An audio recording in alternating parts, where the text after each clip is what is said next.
We can? Alright. So yeah, to no one's surprise, after Ultimate got dropped from Evo, some major places were writing about this. So I was thinking that we could go over like a little bit of like the bigger places. The first one is obviously IGN, 7.4 million followers on Twitter, all about movies, TV, and video games. So huge outreach.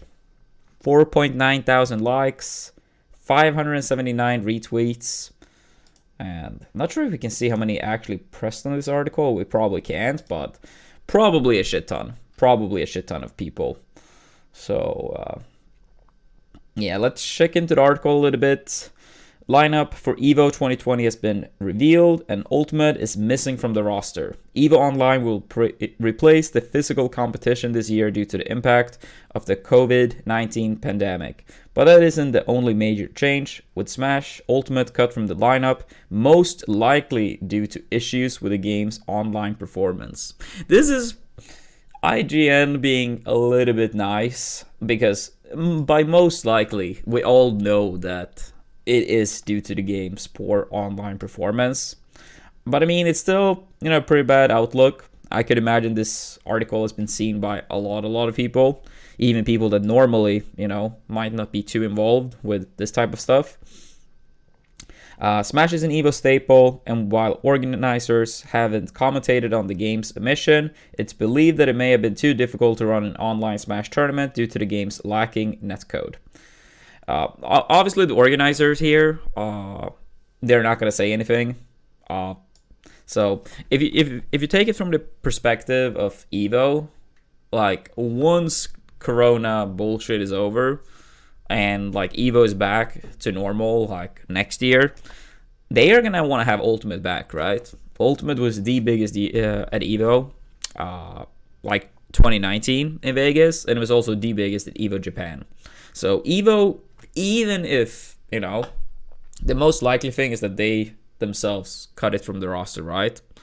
But the thing is, if they were like, oh, guys, we dropped Ultimate because Nintendo's online is trash. The thing is, I don't think Nintendo would do anything to stop Ultimate at Evo, even if Evo did that. But it's a risk, right? So for Evo, it's just better to like kick the game and let people speculate for free. From Nintendo's point of view, if the very, very small off chance that they are involved with this, then it's very bad, right? Because if they are like, oh yeah, we were responsible for Ultimate getting cut, then it's basically admitting that yes, our netcode is so trash that we don't even believe a tournament can be held. So yeah, neither of these parties are gonna say anything, and just let everyone else do the talk.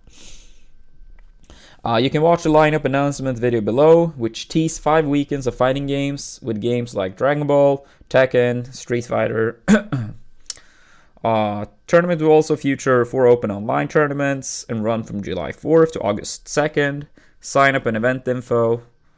But yeah, IGN pinpointed online issues for sure. I would have liked to see them like go a little bit more ham, but maybe they don't see any value in that. Because technically it's not proof on the table, so I can understand why they choose a more like, careful words. Then after this we had event hubs, also not nearly as big like in general in terms of outreach, but still, within like fighting games stuff, it's a site a lot of people know about, but in general not nearly the same type of outreach, but still.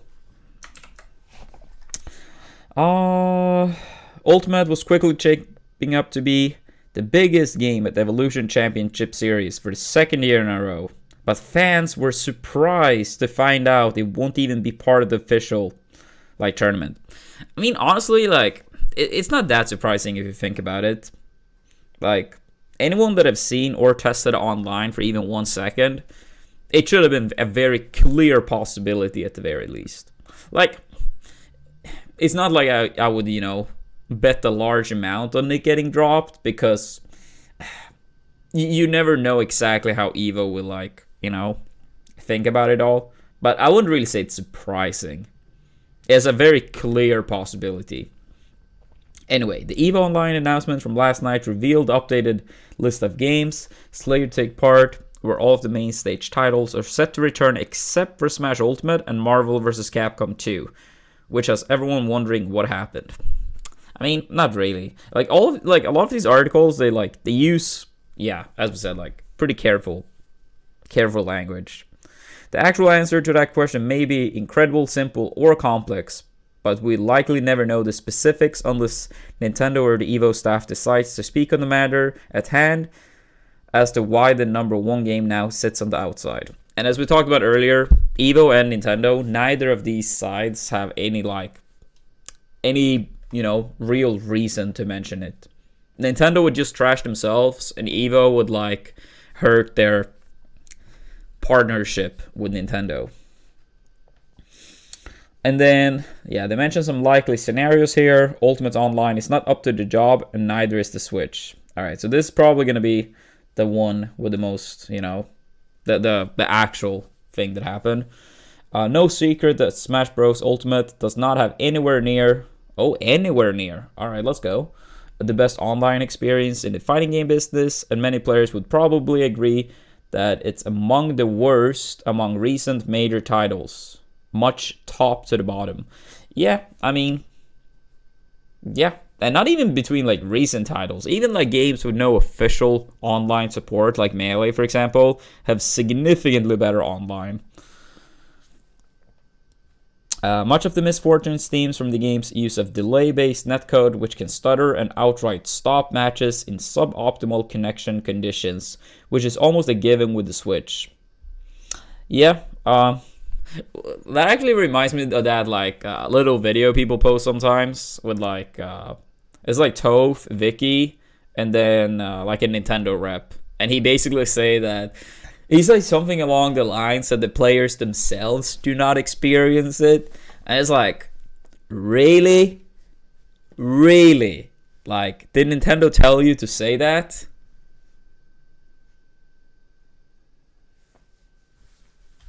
It's no way that guy came up with that himself.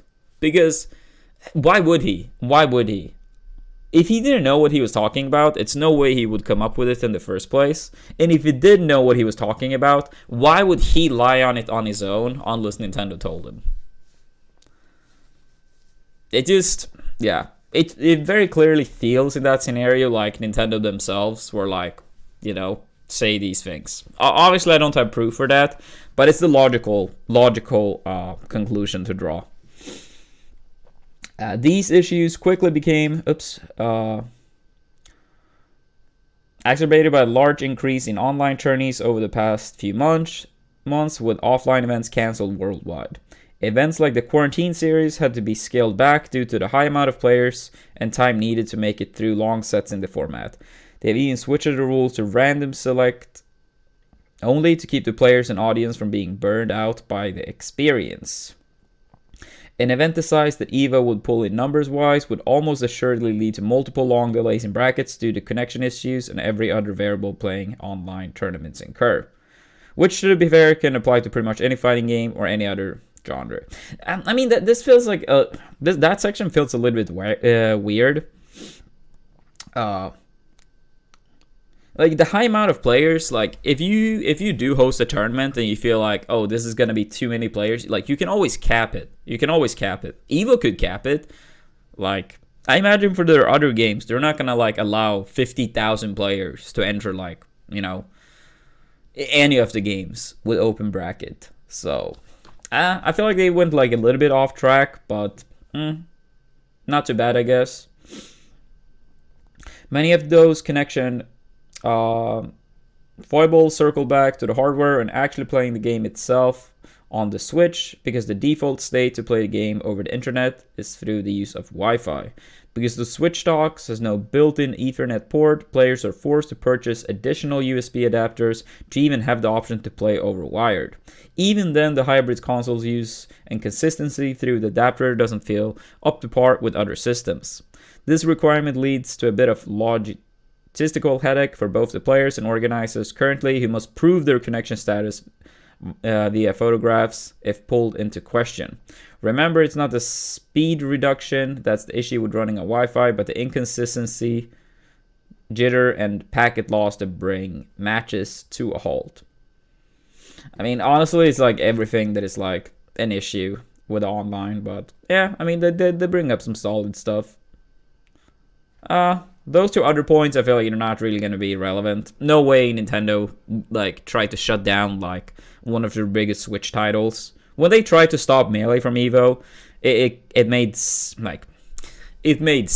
even though it didn't, because the game was very old and couldn't make any profits. But no way they would do that with Ultimate. No way. Even Melee, like, they have learned that it's better to use back off and not create a big ass PR nightmare. So yeah, this one like actually this one have like some like value to it. Basically, like, yeah, as Hungrybox made a video about apparently, that yeah, it could be like a huge nightmare for Nintendo if Evo actually had Ultimate, because like possible disconnections in top 8s, a lot of lag. Yeah, it would just be a shit show if it was at Evo. But yeah, I don't think Nintendo was thinking that far in advance. So I don't really give much for that theory anyway. And the history one, I think, is like a 0.001% chance. And then Slasher was also typing about this. Also pretty, for being like a personal account, pretty big following, over 200k. World's #1 esports consultant and insider, competitive gaming leader, internet culture savant, high class leak boy. Yeah, this guy actually has like a lot of inside info on like various different things many times. And his tweet was, Evo announces it will be full online tournament this year and has cut Smash from the lineup due to the game's poor online performance with lag. And you know what? They are in the right here, and it's on Nintendo to fix Smash Online. Yeah, this is the first person that is like specifically stating that it is the game's poor online performance. Not too surprised. Like Slasher, like from what I've seen, this is like traditionally how he tends to tweet, and he tends to have like a lot of like insider info as well. So I mean, I think this one is like 100% legit, and seeing the guy's like track record in the past on like, similar type of stuff, yeah, this is like 99.99% likelihood. Even if you take into account like hypothetically, let's say that he would tweet something that is not super likely, or like, oh, this might be like how do you say, like a twist, people didn't see it coming. He tends to have a good track record for sure, and by tends I mean always. So yeah, he goes a little bit more ham. I like to see it. Good shit, Slasher. But yeah, that's probably like the main 3 places I saw from like the internet regarding the announcement. I'm happy big plays like IGN were writing about it, even though they didn't go ham enough. Same thing with Event Hubs, and then Slasher to finish it off. But yeah, I hope to see more places write about this, and maybe, reveal any more possible information that it could be.